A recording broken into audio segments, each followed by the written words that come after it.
Hey everyone, I just wanted to say please excuse my appearance, but it is Saturday and this is the weekend before my trip out to Sedona and Los Angeles next week. So I'm just kind of recalibrating um, and processing the fact that I will be a different person when I come back. And because I've never been so far away from home before, and I'm in North Carolina, by the way, I know that this experience, this spiritual retreat that I'm going on, and my just footloose and fancy free trip in Los Angeles is like going through a portal, right? Anytime we do something we've never done before, we go to a location that we've never been before, it's a whole vibe. You are opening yourself up to new experiences and you are becoming a richer person because you've done something outside of your comfort zone. Boy, I'm shiny. Anyway, sorry. Um, so this morning, I was watching a podcast that featured Adam Roa, and I've just kind of stumbled upon him, and the the interviewer was asking Adam Roa what it looked like to have a good relationship with yourself. And he said something so interesting to me. And he said, anytime you are in a relationship, it is beneficial to explore the 5 love languages. Now, those are words of affirmation, quality time, receiving gifts, acts of service, and physical touch. And he said, we're always so outwardly focused when we're in a relationship with someone else, but we can also apply those 5 love languages to build that relationship within ourselves, which is crucial if you're trying to align with your life's purpose and when you're trying to really tap into your core, the essence of who you are, what your values are, and really let yourself lead the way, your higher self lead the way in aligning your life, right? So I just wanted to touch on a few things that I thought would be beneficial um, to show you what that might look like in your life by telling you what love languages applied to my life and building a relationship with my life actually looks like, because it may not be what you think. So the first one is words of affirmation.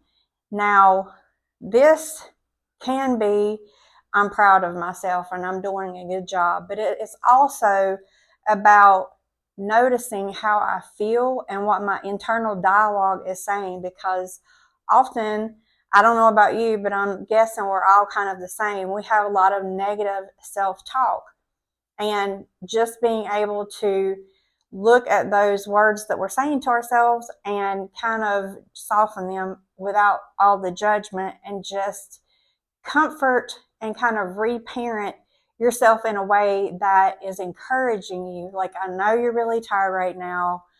I know that you've got a lot on your plate, and we're still going to do this, and I believe in you, and I know that you've got whatever it is it takes. Or if you were just really working hard on yourself and working hard on a project, you can tell yourself it, give yourself permission to not downplay and take for granted the hard work that you're doing, just because maybe you are an overachiever, or maybe you pride yourself on being a productive person. Sometimes people like that, like us, like me, tend to downplay our accomplishments. It is so important to acknowledge and to celebrate whenever you are doing a good job. Give yourself love, courage, and discipline, but at the same time, you also need to show appreciation for the effort that you're putting into yourself. Quality time. This is a big one because whenever you're thinking about being in a relationship with someone, if when you're with them, they're always on a video game or on the telephone with someone else or on their cell phone watching videos and scrolling or watching TV or doing anything other than engaging with you, that would not be a healthy relationship to be in if you don't take the time and the opportunity to really become present with yourself. The way that I do this is through breath work and also through meditation, which isn't anything really fancy. It might sound like it is, but it's really closing down my eyes, breathing, feeling my body, feeling the support that I have from the sofa that I'm sitting on or the chair or the floor, and just allowing myself to dial in and tune into my body and how I'm feeling and kind of loosen up and see what comes up in my relationship with myself. I ask myself, what would you have me to know? I ask my inner guidance, my nervous system, what do I need to know today? So that is one way that I use that love language in my life. The third love language is receiving gifts. This is my love language for sure because I'm all about spoiling myself. Though I will have, there is a disclaimer here that I often do not spoil myself, or I try to rationalize not spending the money nor taking the time to do so. But I'm telling you, if you invest in yourself in any small way, it will boost your self-worth. You will trust yourself more and you will build that stronger bond with yourself. So it's very crucial.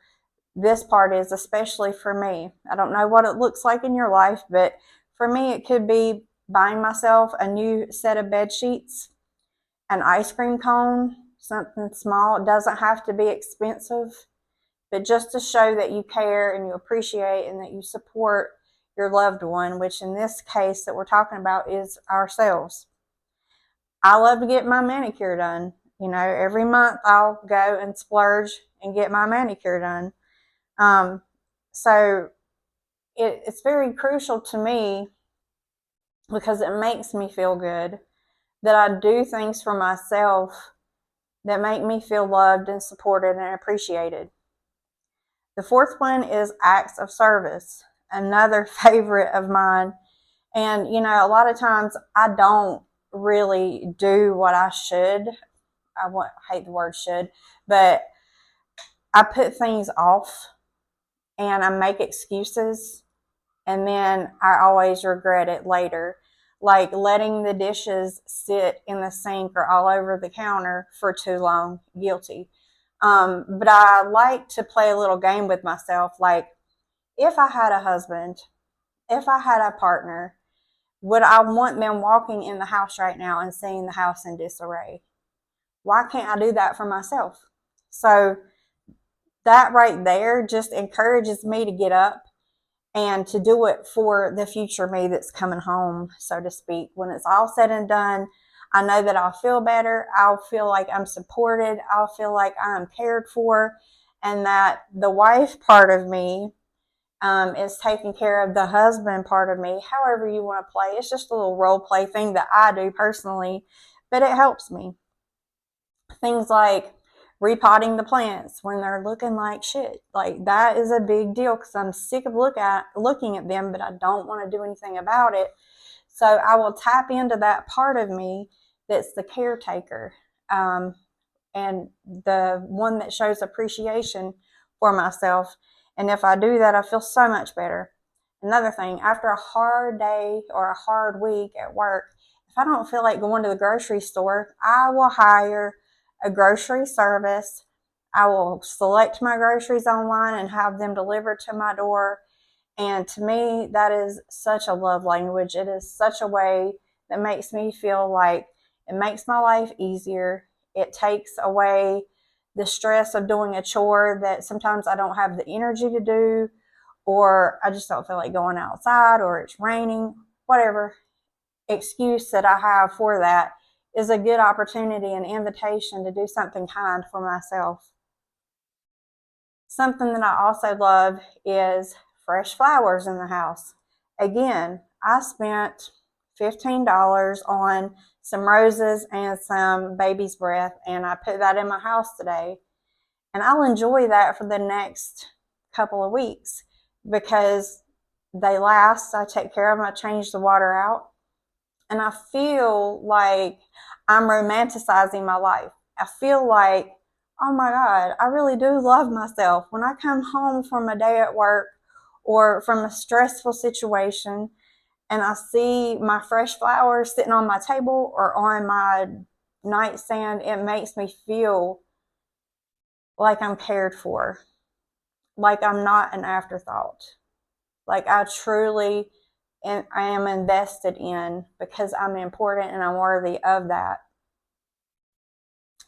The last one, number 5, is physical touch. Now, for me, what this looks like is something like applying a foot cream to my feet, massaging it in, putting on some soft socks, doing some light stretches, a dance around the house, or taking myself out for a walk and moving my body. This is all stuff that is extremely, most of the stuff that I talked about is very doable, but it does take time, and it does take energy, and it does take intention. But I'm telling you, if you want to align your life and you want to accomplish your goals and you want to just simply have a better relationship with yourself and really pour into yourself, your other relationships will get better. Your career will thrive. Your community and the things that you're involved in are going to benefit because you have poured into yourself and you had that overflow where you can pour into other people's cups. So you have to take care of yourself first before you can take care of anyone else. These steps are so beneficial. These tools are so lovely to practice and to really envelop and internalize as a part of your spiritual, your daily practice, your daily maintenance, and also to splurge and do a little something extra for yourself every now and then to just boost that self-worth and that relationship with yourself because you're in constant communication with you. So make sure you're saying something nice to yourself. And please share in the comments what your self-care routines are and how it benefits you. Thank you. Peace.